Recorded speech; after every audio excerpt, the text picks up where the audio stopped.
యోహాను శుభవార్త 15వ అధ్యాయము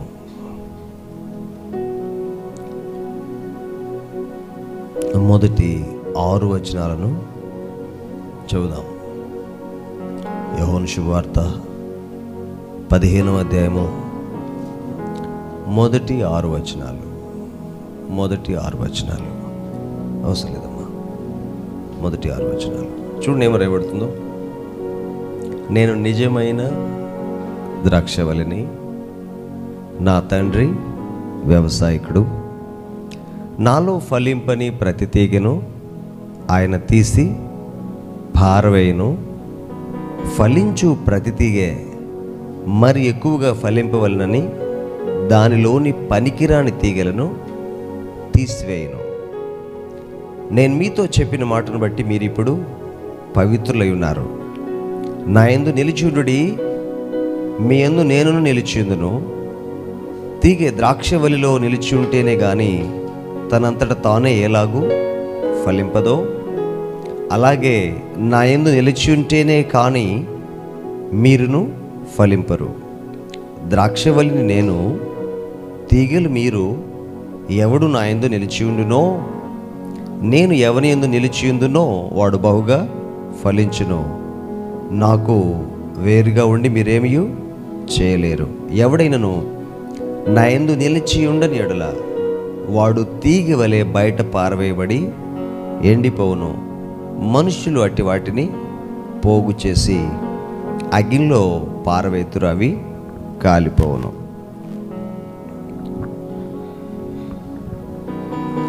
బహుశా ఈ సందేశాన్ని, ఈ వాక్యాన్ని చాలాసార్లు మనం నేర్చుకుని ఉండొచ్చు. ఈ రాత్రి ఈ వాక్యం లోపటి నుంచి ప్రభు మనతో ఏం మాట్లాడుతున్నారో నేర్చుకుందాం. సో చదివిన భాగం మనకు అర్థమై ఉంటుంది. నేను ద్రాక్షవల్లిని, నా లోపట 2 రకాలైన తీగలు ఉన్నాయి. ఎన్ని రకాలండి? 2 రకాలు. అది ఒకటి ఫలించే తీగలు, రెండవది ఫలించని తీగలు. 2 తీగలు కూడా నాలోనే ఉన్నాయి. అయితే ద్రాక్షవల్లి అయిన నేను నా క్షేమం కోసం బాధ్యత కలిగిన వ్యక్తిగా ఉన్నాను. అదేమంటే ప్రతి తీగ ఫలించాలని ఆశపడుతున్నాను. ఫలించే తీగ మరి ఎక్కువగా ఫలించాలని ఆశపడుతున్నాను.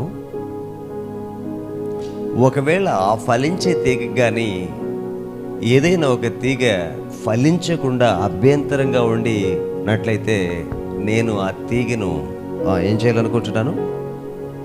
తీసి పారవేయాలనుకుంటున్నాను. ఆలోచించండి ప్రేమ దేవుని బిడ్డలారా, గొప్ప దేవుని దగ్గరికి వచ్చాం. ఇది మన జీవితాల్లో జరిగిన గొప్ప అద్భుతం. 700 కోట్ల మంది కంటే ఎక్కువ మంది ప్రజలు కలిగిన ప్రపంచంలో, 130 కోట్ల మంది కంటే ఎక్కువ మంది ప్రజలు కలిగిన భారతదేశంలో, 6 కోట్ల మంది కంటే ఎక్కువ మంది ప్రజలు కలిగిన ఆంధ్రప్రదేశ్లో, 10,000 మంది కంటే ఎక్కువ మంది ప్రజలు కలిగిన మన గ్రామంలో సృష్టికర్తను, మహాగణుడు, మహోన్నతుడు, పరిశుద్ధుడు, నిత్య నివాసి, సర్వశక్తిమంతుడు, అనంత జ్ఞానియగు దేవుడు. He is the whole and soul. బుద్ధి, జ్ఞానము, సర్వ సంపదలు కలిగిన దేవుడు. మరణము యొక్కయు పాతాళం యొక్కయు తాళపు చెవులు కలిగిన దేవుడు. ఇంత గొప్ప దేవుణ్ణి నిజంగా మనం కలిగి ఉండటం మన భాగ్యం. మన మనోనేత్రాన్ని ఆయన తెరిచారు.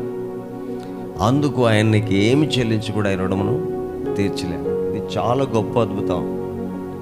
చాలామంది తమ జీవితాల్లో జరిగిన కొన్ని సూచక్రియలు, ఆరోగ్యాలు, మారిన ఆర్థిక పరిస్థితులు, జరిగిన అద్భుతాలను బట్టి దేవునిని విశ్వసించారు. చాలా మంచిది. దానికంటే మన జీవితంలో జరిగిన గొప్ప అద్భుతం, క్షయమైపోయిన శరీరం మనం కలిగి ఉండగా ఈ శరీరం క్షయం కాకమునిపే దాని లోపట ఉన్న ఆత్మ నిత్య రాజ్యంలో నిత్య జీవంతో నిత్య విశ్రాంతిలో ఉండటం కోసం జీవాధిపతిని, నిత్య జీవము కలిగిన దేవునిని కలిగి ఉండే భాగ్యం కలిగి ఉండటం అనేది మన అదృష్టం. అయితే ఇంత అదృష్టాన్ని పొందిన మనము నిజంగా ఆ అదృష్టంలోనే కొనసాగడం కోసం ప్రభువు ఇలా సజెస్ట్ చేస్తున్నారు మనల్ని. నీవు నాలో ఉన్నావు, ఎన్ని సంవత్సరాల నుండి ఉన్నావో, ఎన్ని నెలల నుండి ఉన్నావో, అయితే ఈ సంవత్సరాల కాలంలో నీవు నీ జీవితంలో ఫలించు తీగవలే ఉన్నావా, లేదు ఫలించని తీగవలే ఉన్నావా? ఈ మాటని సంఘము అపార్థం చేసుకుంది. ఫలించడం అంటే నేను గొప్పవాడిని అవడం, ఫలించడం అంటే నేను ఇండ్లు వాకిండ్లను సంపాదించుకోవడం, ఫలించడం అంటే భూములు, ఉద్యోగాలు, ప్రమోషన్, మరింత నో ప్రియమైన దేవుని బిడ్డ. ఫలించడం అంటే అదే అనుకోవటం చాలా పెద్ద పొరపాటు. నీవు నేను మన జీవితంలో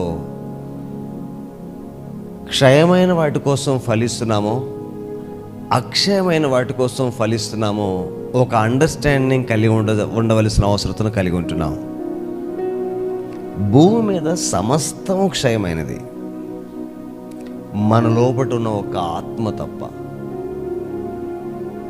అయితే మానవుడు వేస్ట్ కోసమే పోరాడుతున్నాడు. తనతో ఏది రాని దానికోసం, తనతో ఏది మిగిలిన దానికోసం, తనతో ఏది ప్రయాణం చేయని దానికోసం. దానిని సొలొమోను తన జ్ఞానం అంతటిని ఒక పుస్తకం వలె రాస్తూ అంటాడు, నేను తోటలను వేయించుకున్నాను, ఇండ్లను కట్టుకున్నాను, సరంబీలు వేసుకున్నాను, సో వెండిని సంపాదించుకున్నాను, బంగారాన్ని సంపాదించుకున్నాను, భూములను సంపాదించుకున్నాను, బహుమంది భార్యలను, ఉపపత్తులను సంపాదించుకున్నాను. ఏది చేయాలని నా మనసుకు అనిపిస్తుందో అదెల్లా చేసేసాను. కానీ వీటంతటిని గురించి నేను ఒక అండర్స్టాండింగ్ వచ్చేసరికి నాకు తెలిసింది ఏంటంటే, ఓ మనుషుడు గాలిని పట్టుకోవడానికి చేస్తున్న ఒక ప్రయత్నంలానే ఉండిపోయింది. నిజం ప్రేమ దేవుని బిడ్డలారా, నేను ఎప్పుడు ఈ మాట చెబుతూ ఉంటాను, నన్ను మరలా ఈ మాట చెప్పనివ్వండి. పుట్టాము, స్కూల్కి వెళ్తున్నాం, కాలేజీకి వెళ్తున్నాం, పొలం వెళ్తున్నాం, వ్యవసాయం చేస్తున్నాం, వ్యాపారం చేస్తున్నాం, వివాహం చేసుకున్నాం, బిడ్డలను కన్నాం, వారిని స్కూల్స్కి కాలేజీకి పంపించాం, వారి వివాహాలు కూడా చేసాం. ఆ తర్వాత 70-80 సంవత్సరాల వయసు వచ్చేసింది. ఊరు పొమ్మంటుంది, గాడి రమ్మంటుంది. ఒక నిమిషం ఆగి, ఎందుకు పుట్టాను, ఎందుకు పెరిగాను, ఎందుకు స్కూల్కి వెళ్ళాను, ఎందుకు కాలేజ్కి వెళ్ళాను, ఎందుకు ఇంటిని సంపాదించాను, ఎందుకు భూములను సంపాదించాను, దీటి వలన నాకు దొరికింది ఏంటి అని ఒక్కసారి ప్రశ్న వేసుకుంటే నేను నా కోసం ఏం చేసినట్టు కనిపించలేదు. ఎవరు నా వెనకాల వాళ్ళ కోసం చేసి నేను వెళ్ళిపోతున్నాను.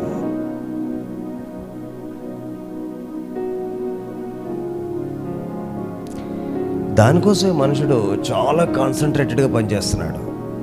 దీని గురించి ప్రభు తీర్పు తీర్చిన ఒక సందర్భాన్ని మీకు చూపించాలని ఆశపడుతున్నాను. లూకా శుభవార్త 16వ అధ్యాయం.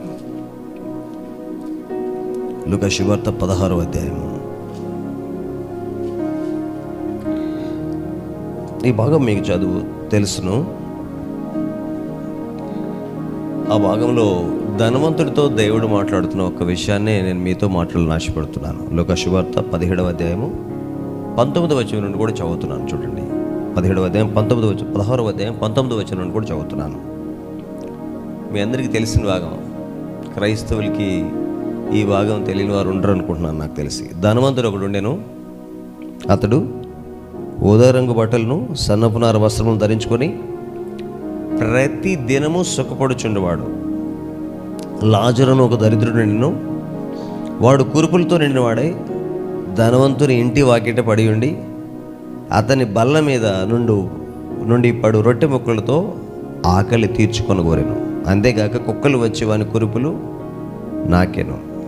ఆ దరిద్రుడు చనిపోయి దేవదూతల చేత అబ్రహాము రొమ్మును ఆనుకొనుటకు కొనిపోబడెను. ధనవంతుడు కూడా చనిపోయి పాతి పెట్టబడెను.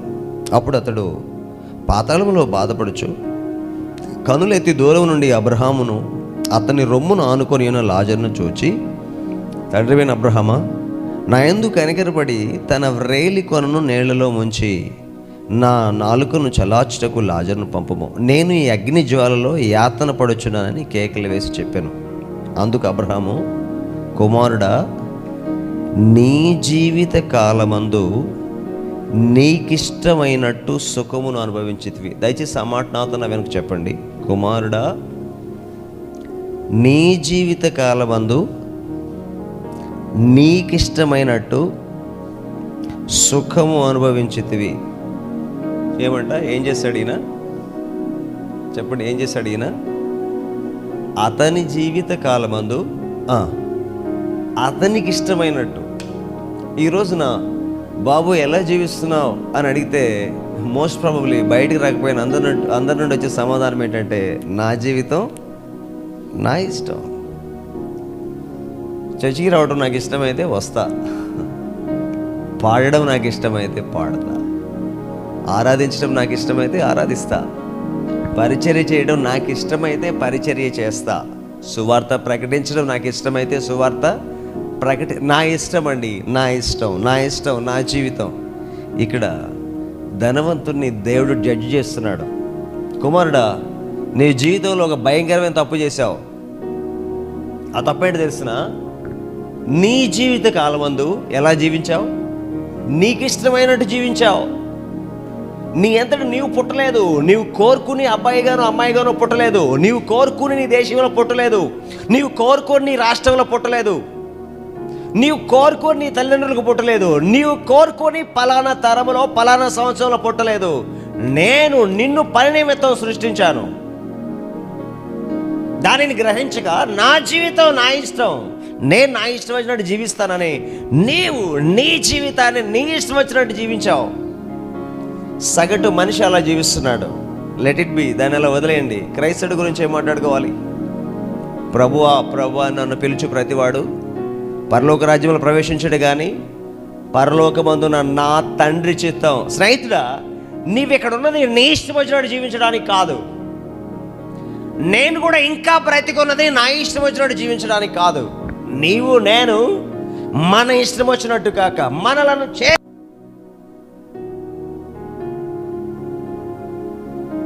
కొనిన దేవుని కోసం జీవించడం కోసమే మనం ఇక్కడ ఉన్నాం అనే విషయాన్ని మర్చిపోవద్దు.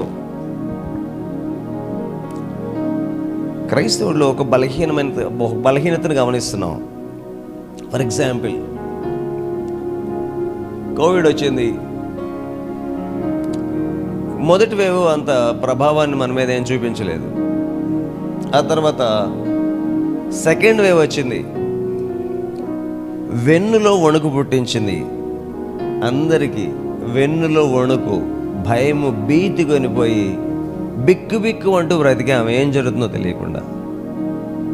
ఇప్పుడు కొద్ది రోజుల పాటు రిలాక్స్ వచ్చింది, కానీ మనుషులు మరల మామూలు అయిపోయారు. No mask, no care. Okay, ఎలాంటి జాగ్రత్త, ఎలాంటి బాధ్యత లేకుండా ప్రతి చోటికి వెళ్తున్నారు, తింటున్నారు, తిరుగుతున్నారు, వస్తున్నారు, ఆడుతున్నారు, పాడుతున్నారు. మరణం గుండా వెళ్ళవలసిన పరిస్థితులు వచ్చినప్పటికీ కూడా నో సర్కమ్స్టాన్సెస్ ఏమీ మారలేదు. అది ఎలాగో మనిషి ఆదమరచి అజాగ్రత్తగా అప్రమత్తంగా లేకుండా నేను నా జీవితం నా ఇష్టం బోధిస్తున్నప్పటికీ, వింటున్నప్పటికీ, చదువుతున్నప్పటికీ, గ్రహించినప్పటికీ ఆలోచించండి.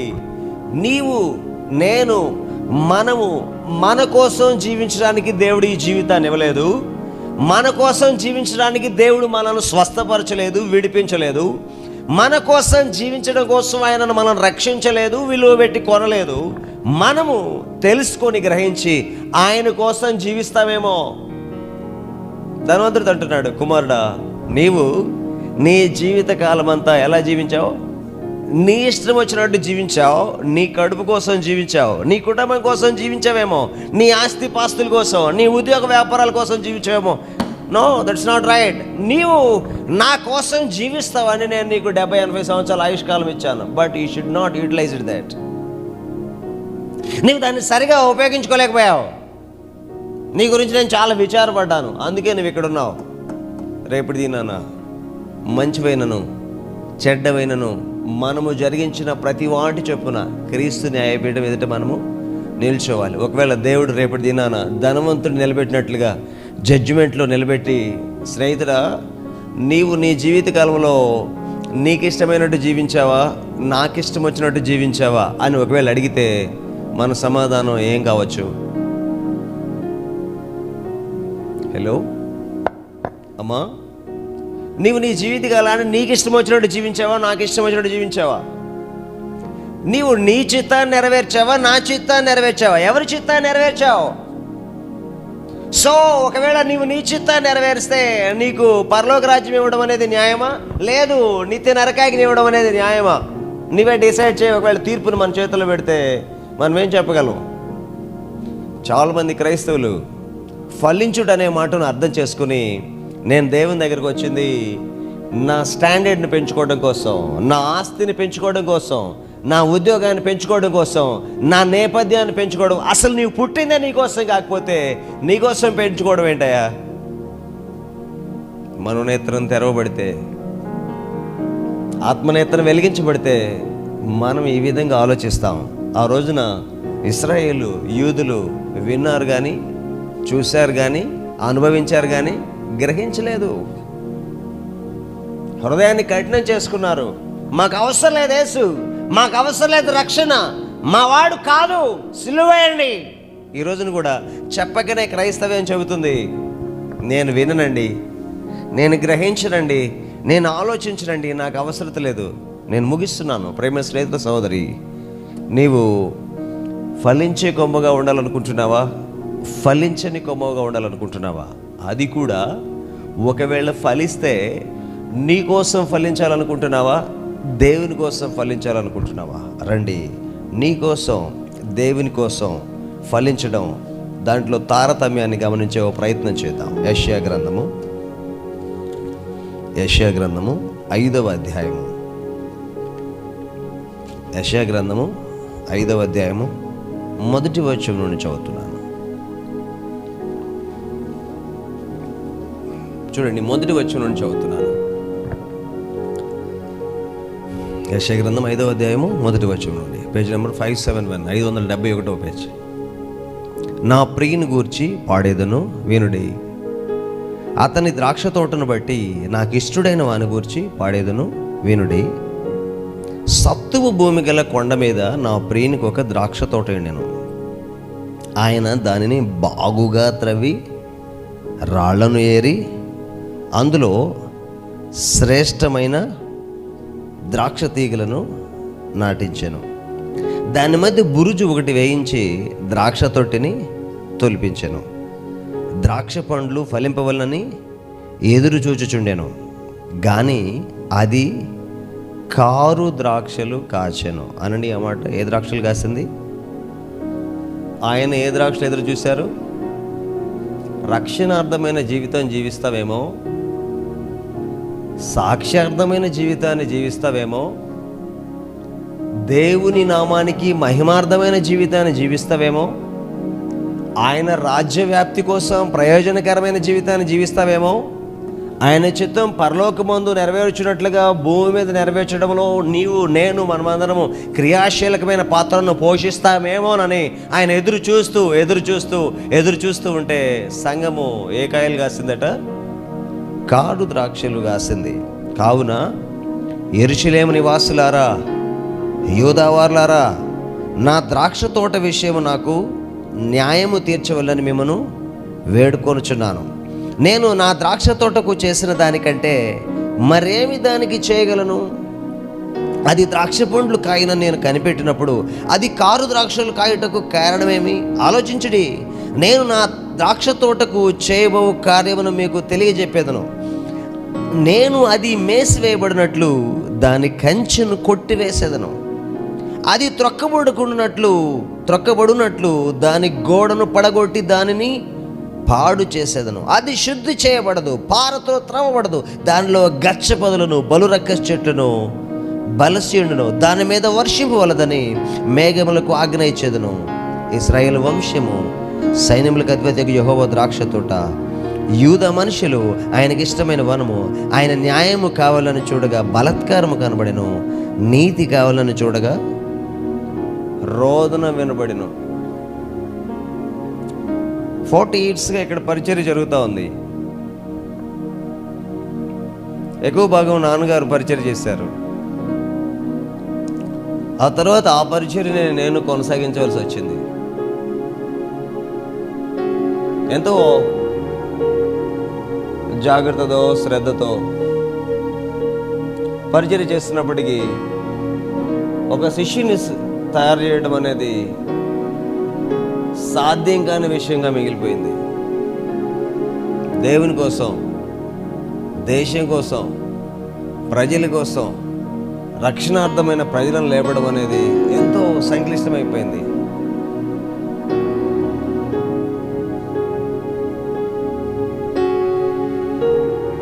ఒక ఆరాధికుడిని తయారు చేయలేకపోయాను.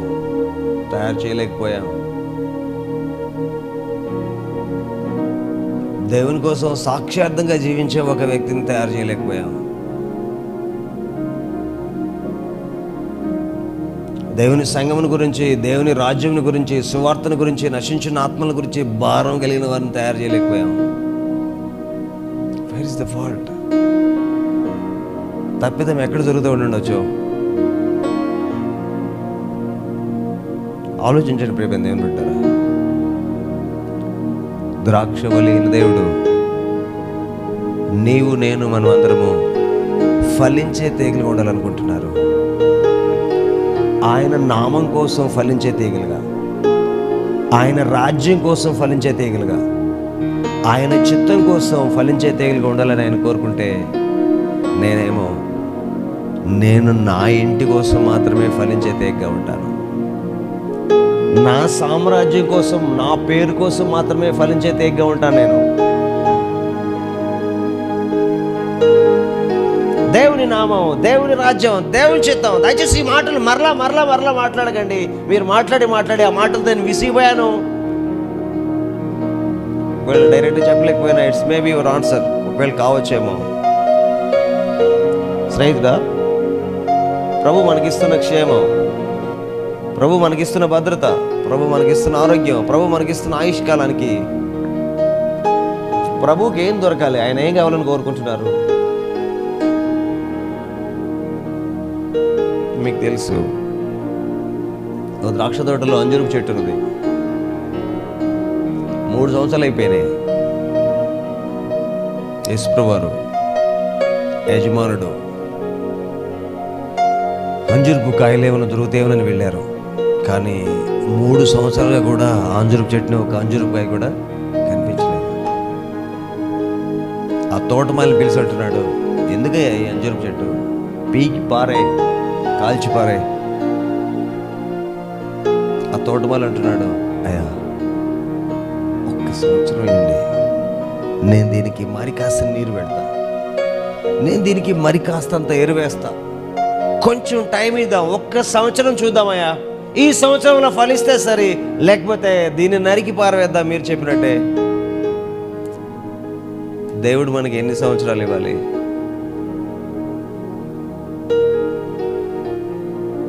ఎన్ని ప్రాణాపాయాలను తప్పించాలి? ఎంతకాలం స్వస్థపరుస్తూ ఉండాలి? ఒకవేళ దేవుడు జోక్యం చేసుకుని స్వస్థపరచమంటున్నావు, ఇప్పటికే నిన్ను స్వచ్ఛపరచడం వల్ల నువ్వేం చేశావు, నీ వల్ల ఒరిగిందేంటి అని అడిగితే సమాధానం ఏం చెప్పగలమండి?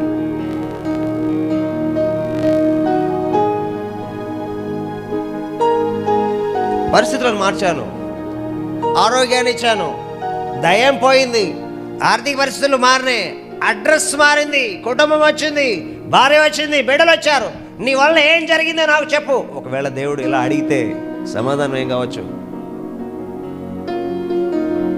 స్నేహితుడ, సోదరి, మనము దేవుని సహనాన్ని పరీక్షించే స్థాయి దాకా ఎదిగిపోతున్నామా? నిన్ను ఒకవేళ ఎవరైనా విసిగిస్తే నువ్వు చాలా హెసిటేటెడ్గా ఫీల్ అవుతావు, ఫ్రస్ట్రేటెడ్గా ఫీల్ అవుతావు. ఒకవేళ ఆయన విసిగితే ఈ రాత్రి ఒక మంచి తీర్మానం చేద్దాం. ఫలించటం అంటే నా జీవితకాలం నా కోసం జీవించే జీవితం అనేది ఫలింపు కాదు. దేవుడు నాకు ఇచ్చిన ఆయుష్కాలం ఆయన నామం నిమిత్తం, ఆయన రాజ్యం నిమిత్తం, ఆయన చిత్తం కోసం, అక్షయమైన ఆహారం కోసం, అక్షయమైన జీవితం కోసం, ఆ అక్షయమైన సామ్రాజ్యంలో మన పౌరసత్వం కోసం, పరిస్థితి కోసం జీవించటం అనేది అస్సలు సిసలైన జీవితం. స్నేహితుడా, దేవుని అడగవచ్చు, సహోదరి, దేవా నా హృదయాన్ని తెరవండి ప్రభువా. ఈ వచనాన్ని చదివి నేను క్లోజ్ చేయని ఆశపడుతున్నాను. 90వ కీర్తన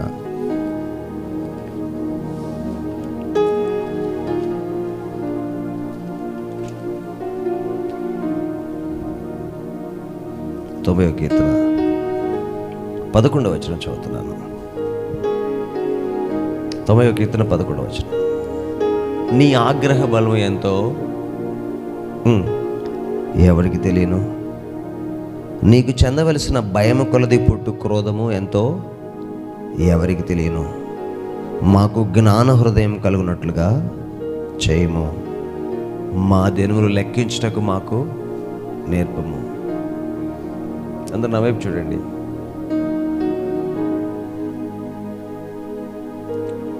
ఎక్కడ మీకు ఈ అయిపోతా ఉంటే విద్యార్థి ఎదుర్కోబోతున్న పరీక్షల విషయంలో నేను ఎంత సిద్ధపడ్డానో తను తాను పర్యవేక్షించుకుంటాడు, ప్రశ్నించుకుంటాడు.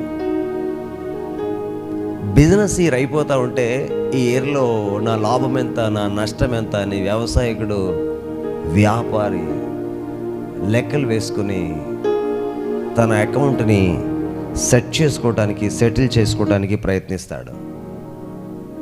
ప్రియమైన సహోదరుడు, సహోదరి, దేవుని బిడ్డవుగా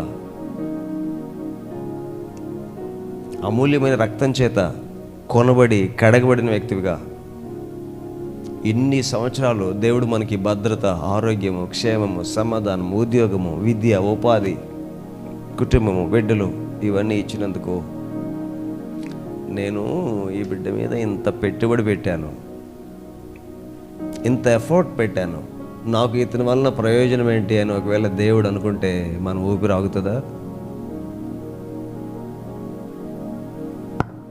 సజీవుల లెక్కలోనే ఉంటామా? ఆలోచిద్దాం, తలలోంచుదాం, కనులు మూద్దాం. ప్రభుత్వం